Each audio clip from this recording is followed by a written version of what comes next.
Barattoonnii fi hojjettonni Yunivarsitii saayinsii fi teeknolojii Adaamaa guyyaa dubartootaa idil addunyaa maarcheeyit kabajan. Guyyaan dubartootaa maarcheeyit akka addunyaatti yeroo 114ffaaf akka Itoophiyaatti yeroo 49ffaaf kabajamaa jira. Itti gaafatamtuun dhimma dubartootaa fi hawaasummaa Yunivarsitii saayinsii fi teeknolojii Adaamaa Aadde Sawunnat Booraa kaayyoon kabaja guyyichaa walqixxummaa dubartootaa mirkaneessuuf hojiilee akka Yunivarsitichaatti hojjetamaa jiran yaadachiisuu fi itti fufiinsa isaa irratti qaamoleen hunduu tumsa akka taasisaniif kaka'umsa uumuuf ta'uu dubbatan. Inna guyyaa dubartootaa kabajnu dubartoota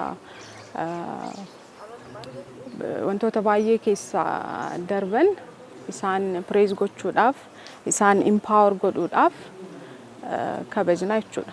Akka Yunivarsitii saayinsii fi teeknolojii Adaamaatti Pirezidaantii Yunivarsitii saayinsii fi teeknolojii Adaamaa Dr. Lammii Guutaa gama isaaniitiin Yunivarsitichi fayyadamummaa fi hirmaannaa dubartootaa cimsuuf tarsiimoo garaagaraa bocuun hojiilee bal'aa hojjechaa jira jedhan. Doormii isaanii biildingii isaan keessa jiraatan calqaba irratti filoorii calqabaa irratti bakka taa'anii baratanii mari'atan zeeroo pilaan kan jedhamutu jira, bakka laabireeriitti dubbisantu jira.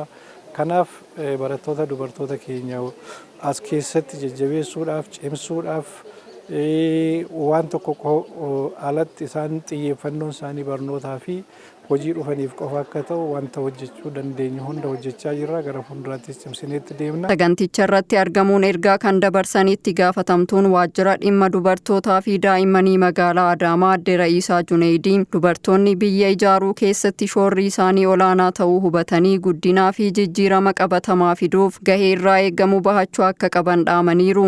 Hirmaannaa fi fayyadamummaan dubartootaa kakeessa hin jirre hojiin kan milkaa'u kan jedhame immoo dubartoonni keenya gama hundaaniyyuu fayyadamummaan isaanii hawaasummaa keessatti akkuma argaa jirtu barnootaan yeroo ammaa keenya dubartoonni keenya injiinar ta'aa jiru, paayileetara ta'aa jiru, bakka guddaa gahaa jiru jechaadha. Guddinni, badhaadhinni, milkaa'inni nuufi obboleeyyan keenya wajjin taane harka keenya wajjin taane kabajuu qabna.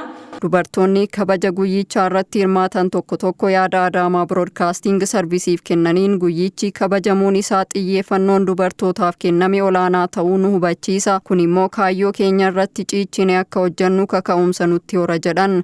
Tokkoffaa dubartoonni kokkormii dhufaniiru, waa'ee jira dubbataniiru, kallattii jiraanuu kaaniiru, nus akka jira akka taanu nu godha. Dabalataan immoo waluma walii wal baruu nu ta'a. Warra kaaniif immoo karaa barnu ta'a. Kanaaf waliin kabajuun keenya carraa gaariidha.